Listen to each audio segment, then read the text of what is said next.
On a Wednesday night in Oklahoma City, with his team trailing by 20 points in the fourth quarter of a playoff game they had already lost, Dillon Brooks turned away from the action on the floor and locked eyes with Lu Dort.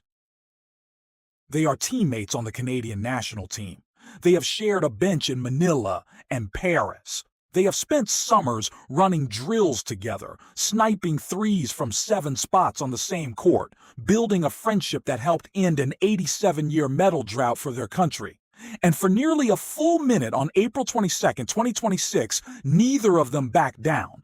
Both were given technical fouls. An hour later, after fouling out with 30 points on 12 of 23 shooting, Brooks stood at his locker and called the reigning most valuable player of the NBA a little frail. He demanded that referees be interviewed after games. He said the playoffs were a man's game. He was wearing a Phoenix Suns jersey for the first time in his career, his 4th team in 10 years. And what almost nobody in basketball wants to say out loud is that the most hated player in the league might also be the only one telling the truth about the version of basketball we are all watching. If you want to understand how a second-round pick from a Catholic school in suburban Toronto became the villain everyone in the NBA needs and nobody in the NBA wants, stay with us. This is the story basketball would rather forget. Dillon Brooks was born on January 22, 1996 in Mississauga, Ontario, a city of bedroom communities and strip malls roughly 17 miles southwest of Toronto. His mother, Diane Brooks, raised him alone. She had worked as a project director for a Canadian bank, and what people who knew the family at the time remember most is not money or status, but the texture of her insistence. She insisted Dillon catch the public bus every morning to attend a school called Father Henry Carr Catholic Secondary on the west side of Toronto because the school had structure, strong academics, and a basketball program that mattered. In a country where boys are supposed to fall in love with hockey, she made sure her son fell in love with something else. He was in 9th grade the first time he said the words out loud. The junior varsity coach at Henry Carr had pulled him aside after practice, and somewhere in the conversation Brooks blurted out that he wanted to make it to the NBA. The varsity coach, Paul Melnick, would later tell ESPN that the idea had never occurred to him until that moment. But he looked at the kid in front of him, a strong, determined 9th grader with what he called a precocious feel for the game's geometry, and told him, with your work ethic, I think you can. 2 years later, Henry Carr accepted an open challenge from a rival prep school that had been bragging across Ontario about having the best coaches and the best players in the province. Brooks won the opening tip. His teammates threw him a lob, and he dunked it. They stole the inbound pass and threw him another lob, and he dunked it again. 8 seconds in, 2 alley-oops, and Henry Carr won so decisively that Melnick would say more than a decade later that he had never seen anything like it. By his senior year, Brooks had transferred to Findlay Prep in Henderson, Nevada, a basketball factory in the Las Vegas suburbs. He averaged just 8.4 points and 3.1 rebounds across 36 games. He was not a star.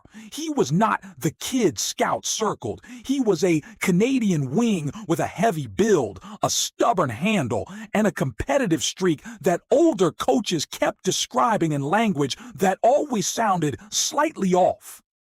Nobody used the word skill first. They used the word will. He went to the University of Oregon. There, the predestination began to clarify itself. He averaged 11.5 points as a freshman, then 16.7 as a sophomore on a team that won the Pac-12. As a junior in 2017, he was named Pac-12 Player of the Year and consensus second-team All-American. and he led the Ducks to a Final Four. And in June of that year, in the second round of the NBA draft, the Houston Rockets selected him with the 45th pick. They traded him to Memphis the same night. 44 players were taken before him. He has never stopped counting. There is a peculiar arithmetic that governs the careers of second-round picks in the NBA. Most of them never play. The ones who play rarely start. The ones who start rarely last. Dillon Brooks started 318 of his first 345 regular season games for the Memphis Grizzlies. By the end of his rookie year, he had played all 82. By the end of his third season, he was the longest-tenured player on the roster of a franchise that drafted Ja Morant and Jaren Jackson Jr. and, in time, Desmond Bane. The Grizzlies kept finding stars. Brooks kept being the one who was already there. In 2020-21, Memphis signed him to a 3-year, $35 million extension. In 2021-22, he averaged a career-high 18.4 points per game. The Grizzlies finished with the second-best record in the Western Conference. They were young, and they were obnoxious, and they were fun. And Brooks was the heat that made everything in the room slightly uncomfortable. He led the league in technical fouls. He stared down opposing benches. He played the role of the hostile guard at the gate of a franchise that had spent its entire existence on the margins of the league's attention. And then, in the second round of the 2022 playoffs, in a moment that nobody in Memphis has ever fully forgotten, he swiped his arm across the head of Golden State's Gary Payton II in transition. Payton fractured his elbow on the fall. Brooks was suspended 1 game for a flagrant 2. The Warriors won the series. The Warriors won the championship. The clock on something began to tick. The next season, 2022-23, the slow accumulation continued. He led the league again in technical fouls, 18 of them, drawing 2 separate 1-game suspensions. He hit Donovan Mitchell of the Cleveland Cavaliers in the groin in February and was suspended a 3rd time, fined $78,621 in withheld salary. In March, he shoved a camera operator on the sideline in Miami while chasing a loose ball and was fined another $35,000. He apologized for that one, which was its own kind of news. His scoring average dropped from 18.4 to 14.3. His shooting percentage fell to 39.6. The Grizzlies, in the locker rooms and the front office, were beginning to use a word about him they had not used before: distraction. What came next? No one in the building saw coming. In April of 2023, the second-seeded Grizzlies drew the 7th-seeded Los Angeles Lakers in the first round of the Western Conference playoffs. The Lakers had LeBron James. James was 38 years old and had averaged 28.9 points during the regular season. He was playing at a level that, at his age, the league had simply never seen before. And before the series began, Dillon Brooks volunteered on the record that he wanted the matchup. He got it. The Lakers won Game 1. In Game 2, on the night of April 19th at FedEx Forum, with Ja Morant ruled out hours before tip-off because of a hand injury, Brooks scored 12 points on 5 of 14 shooting. The Grizzlies won 103-93 to even the series. With 8 minutes left in the third quarter and the Lakers cutting the deficit to 14, James drove to the basket, scored, and on his way back down the floor told Brooks that he was dumb for picking up his 4th foul. Brooks barked back.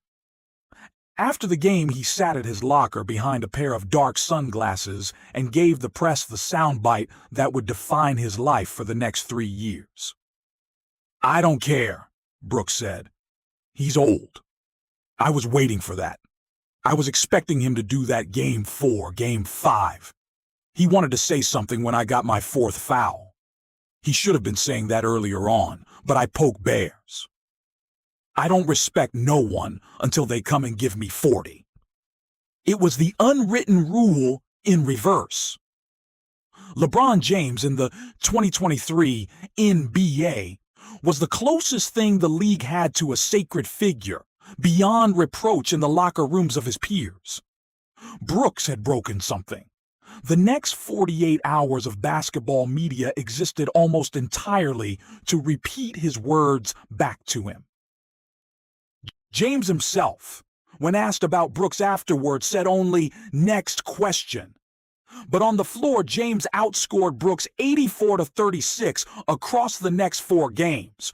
Brooks shot 31.2% from the field for the series. He shot 23.8% from 3. He was ejected from Game 3 with a flagrant 2 for hitting James in the groin. The Lakers won the series in 6. The Grizzlies, the second seed, were eliminated in the first round.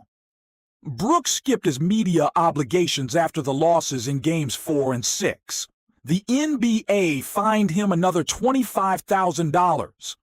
After Game 6, with the Lakers arena chanting his name in mockery, he walked out of the visiting locker room before reporters were allowed in. 2 weeks later, in his exit interviews, Memphis general manager Zach Kleiman declined to commit to bringing him back. The Athletic reported, citing sources inside the franchise, that Brooks had been told he would not be re-signed under any circumstances. The line about "under any circumstances" became its own kind of indictment. 6 years. The longest-tenured player on the roster. Dismissed in language that no franchise had ever publicly used about a player they had once paid $35 million to keep. He was 27 years old, and the NBA had decided what he was, but basketball rarely writes the story you expect. 3 months later, on July 1st, 2023, the Houston Rockets gave Dillon Brooks a 4-year, $86 million contract, the kind of contract that almost nobody in the league believed he had earned. General manager Rafael Stone had stuck his neck out. Brooks was given the keys to the new culture of a young franchise trying to climb out of the lottery. And then, in September, on the floor of Mall of Asia Arena in Manila, in front of a crowd that had spent the entire FIBA World Cup booing him, Brooks did something that nobody on earth had a category for. In Canada's bronze medal game against the United States, with Shai Gilgeous-Alexander running the offense and Lu Dort defending the wing, Brooks scored 39 points on 12 of 18 shooting. He went 7 for 8 from 3. 5 of those threes came on feeds from Gilgeous-Alexander. Canada won 127-118 in overtime. It was the first medal Canada had won in international men's basketball since 1936. Brooks was named the tournament's best defensive player. The Filipino crowd, which had booed him all summer, started chanting MVP. After the game, he sat at his locker again, no sunglasses this time, and tried to explain himself one more time. "It's just like Kobe Bryant," he said. He had to figure out how to create the Black Mamba, a different persona when he comes on the court. I guess that's my persona, the villain. It's just on the court. But I'm a loving, caring guy who loves my kids, loves my family, loves my teammates. I just love the world as well. The villain, finally, had given himself a name. The peak of Dillon Brooks' career did not arrive in Houston. It arrived, against every reasonable forecast, in a city that the rest of the NBA had written off 6 months earlier. In June of 2025, the Phoenix Suns and Houston Rockets agreed to a blockbuster trade that sent Kevin Durant to Houston and brought back, in his place, the rookie Kaman Maluach with the 10th pick of the draft, the 23-year-old guard Jalen Green, and Dillon Brooks. The Suns were a second apron team coming off a 36-46 season under a fired coach.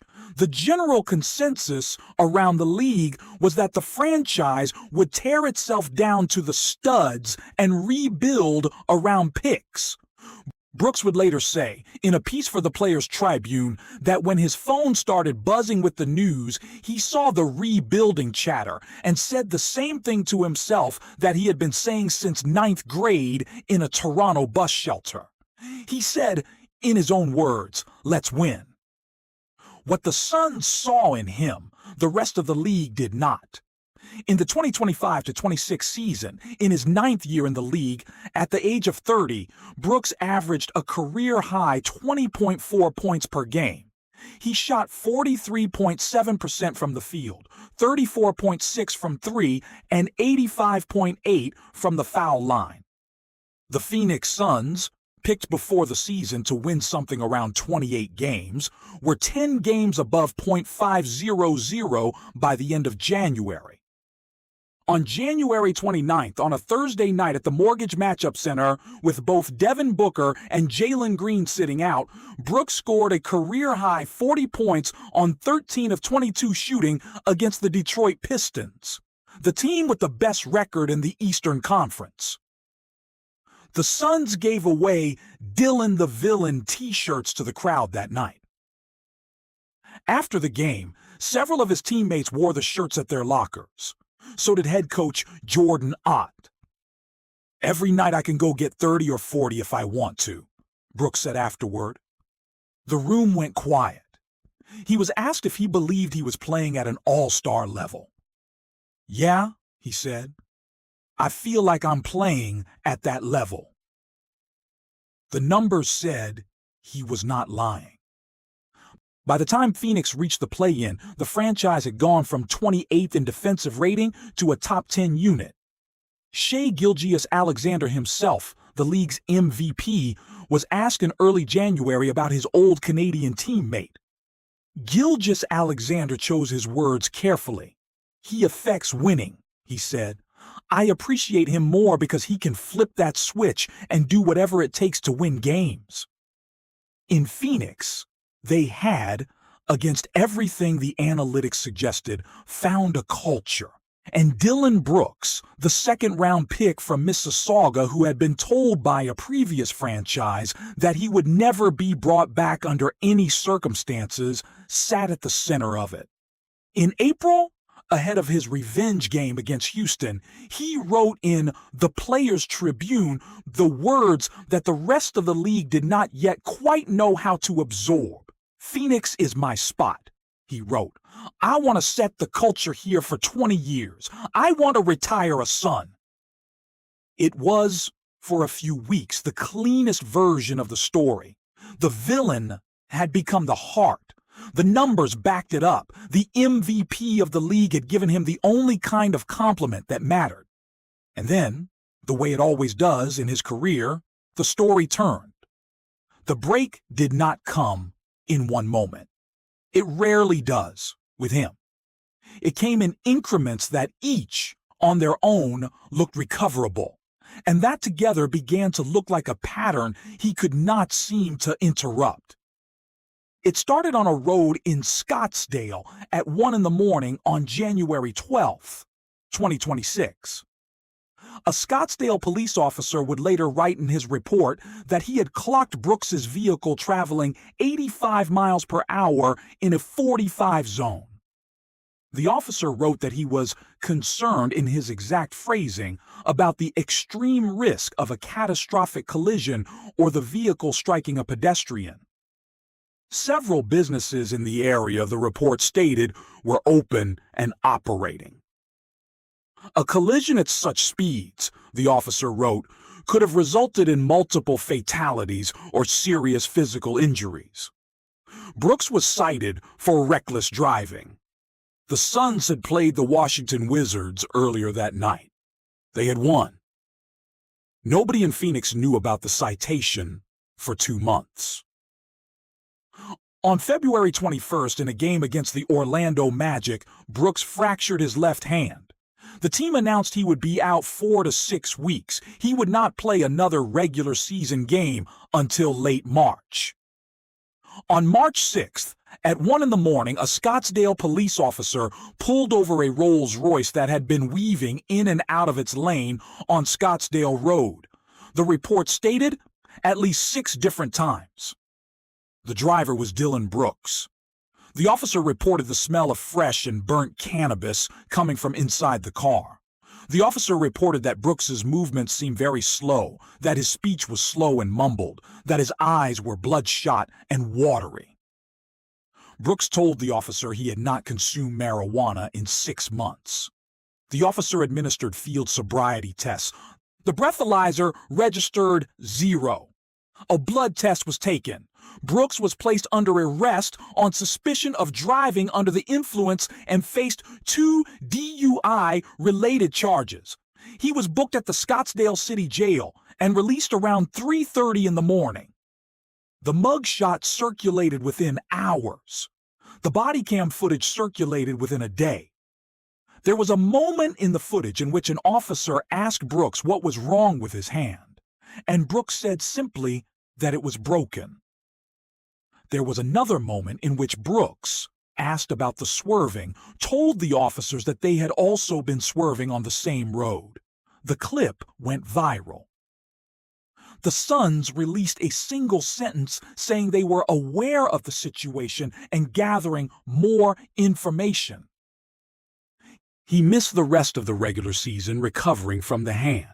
He returned in late March, and the version of him that came back was a slightly diminished one.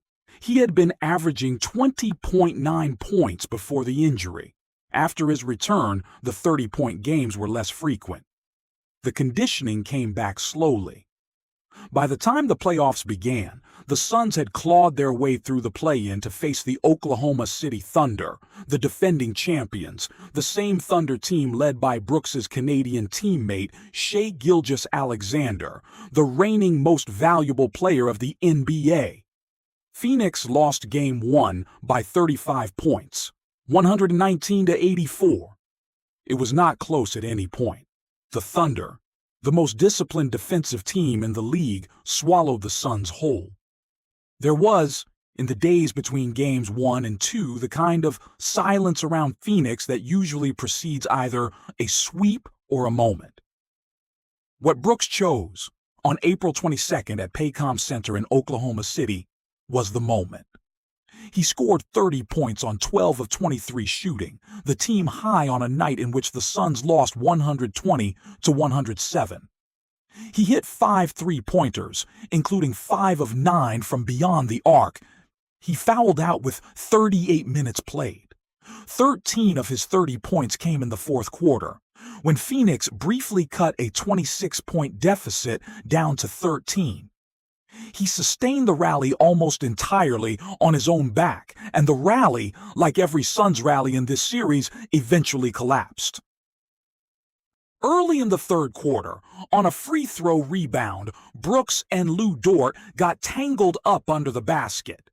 The two have known each other for years. They are two of the most important defenders in Canadian national team history. They have shared the bronze medal podium in Manila and the floor at the Paris Olympics. For a sustained moment that lived on every Canadian sports broadcast for the next 3 days, neither of them stepped back. Each was assessed a technical foul. SportsCenter cut the moment into a 30-second clip and looped it. Asked about it after the game, Brooks did not soften. "I'm on the court," he said. "I don't care who it is. Anybody on the court, I'm going right at you." He was asked next about the officiating, about the foul disparity, about Shai Gilgeous-Alexander shooting 9 free throws and making all 9. He delivered the line that, by Thursday morning, was on every NBA broadcast in North America. "He's a little frail," Brooks said of Gilgeous-Alexander, "and that's what the refs are going to call. I got to be smarter about it. But this is the playoffs. It's a man's game." He was asked one more question. He chose again to answer. "Y'all should be interviewing the officials," he said. That should be a new thing in the NBA. Officials got to explain themselves because it's getting ridiculous when you can see it. It starts getting fiery, no control out there. Now they're just whistling on one side. It was the post-game quote of the playoffs. It was also statistically defensible. The Thunder shot more free throws.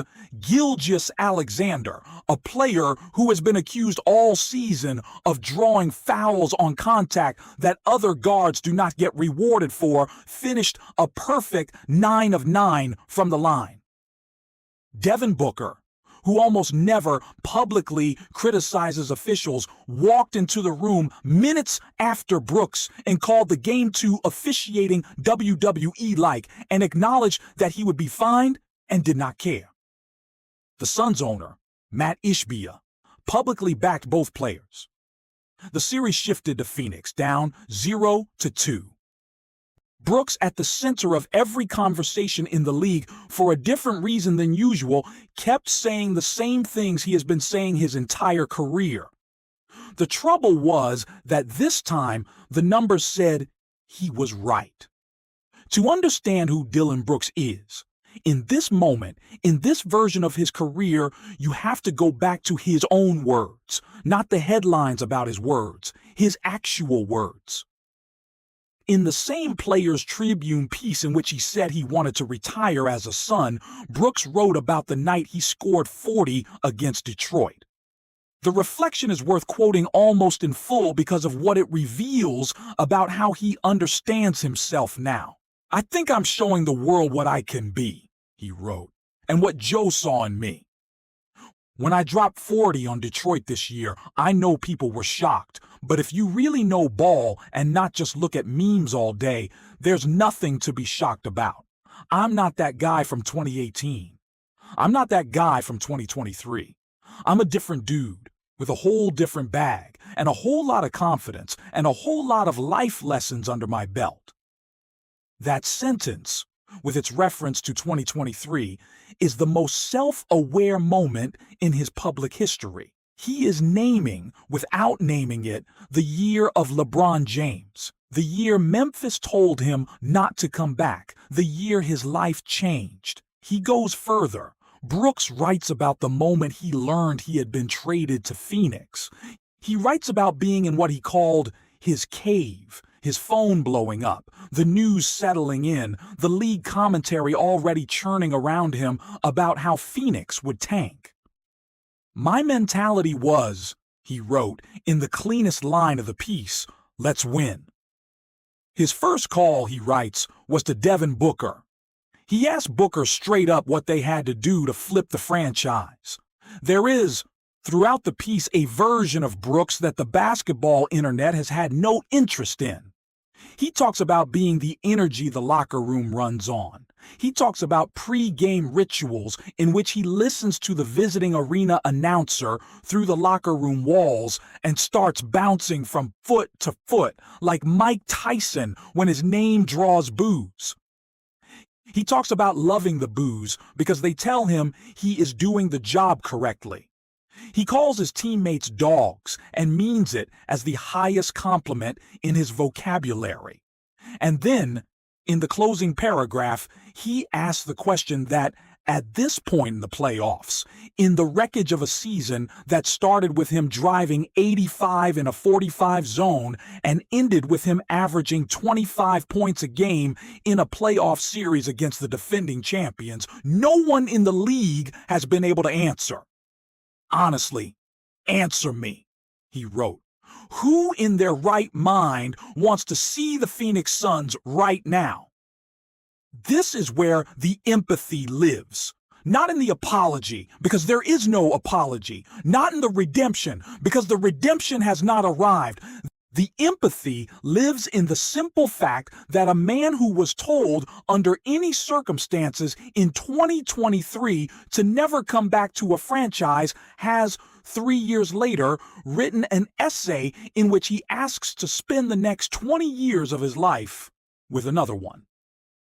It is hard to read that and feel nothing at all. His coach, Jordi Fernandez, the Canadian national team head coach, who has now also seen Brooks at the World Cup, said it cleanly back in Manila in 2023. "Really proud of Dillon," Fernandez said. "This is what it looks like when they let Dillon Brooks play. It's not just on the defensive end. Offensively, he has been extremely efficient. It's not just this game. It's not just this game. It is the most generous sentence anyone in the basketball world has spoken about him, and it is also, 2.5 years later, the sentence that the box scores of the 2026 first round in the Western Conference are starting to make true. His Memphis exit, the one that ended in May of 2023, with the franchise taking the unusual step of publicly disowning him, looks different now. Stone, the Houston general manager who paid him $86 million when nobody else would, told Brooks that the only reason he was traded to Phoenix was Kevin Durant. "They wanted to keep me to build more and more to that franchise," Brooks recalled Stone telling him. "But overall, when you got a guy like Kevin Durant, you cannot pass up on it." For most of his career, Brooks was a man whose talent was held hostage by his temperament. That was the easy version, the version that worked in highlight clips and in the smug certainty of 1,000 basketball podcasts. What Phoenix has done, almost by accident, is reveal the version underneath. He is not a different person than he was in Memphis. He is the same person, given different oxygen. There is a question that the rest of the playoffs will eventually answer, and there is a question that they will not. The question the playoffs will answer is whether the Phoenix Suns, down 2-0 in a series against a Thunder team that is 10-0 in first-round games under Mark Daigneault, can find a way to make it competitive. Probably they cannot. Oklahoma City is too disciplined, too connected on defense, too deep, and the foul disparity that lit Brooks and Booker on fire on Wednesday night is not by itself the reason Phoenix is losing. The reason Phoenix is losing is that the Thunder are the best team in basketball. The question the playoffs will not answer is the one the rest of his career will. Whether Dillon Brooks, at 30 years old, in the best season of his life, on a team whose owner publicly defends him and whose coach wears his shirt, has finally found the place where the temperament and the talent stop fighting each other. Whether he can stay away from highways at 1 a.m, whether the next time he confronts a teammate from his national team in the heat of a playoff game, the camera catches a flicker of restraint instead of escalation.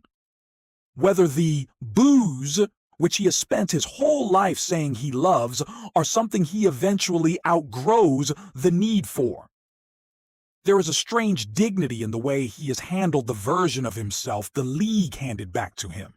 The dignity is not in the trash talk. The dignity is in the work. He has played for 4 franchises in 10 years. He has scored 39 in a bronze medal game and 40 in a regular season blowout and 30 in a playoff loss after fouling out on technicals. He has been told to leave. He has been signed for $86 million. He has been traded for Kevin Durant. He is, statistically and emotionally, the same player he has always been, and the league has finally, after almost a decade, started to ask whether the problem was him or the way it kept seeing him. Is this the year Dillon Brooks finally gets what he deserves, or just the latest chapter in a story this league has never quite known how to read? Whatever the answer, Phoenix has 6 more games at most this season to keep writing it. If you want to keep watching the NBA the way we do here, the way that pays attention to the players the highlights reel laughs at, and the stories the post-game shows tend to skip past, subscribe to the channel. We have a long video coming on Lu Dort, the other Canadian on the floor in Oklahoma City the night Dillon Brooks called Shai Gilgeous-Alexander frail. He is, in his own quiet way, the inverse of Brooks, and the story of how those two ended up staring at each other on April 22nd, 2026 is not finished. Stay with us.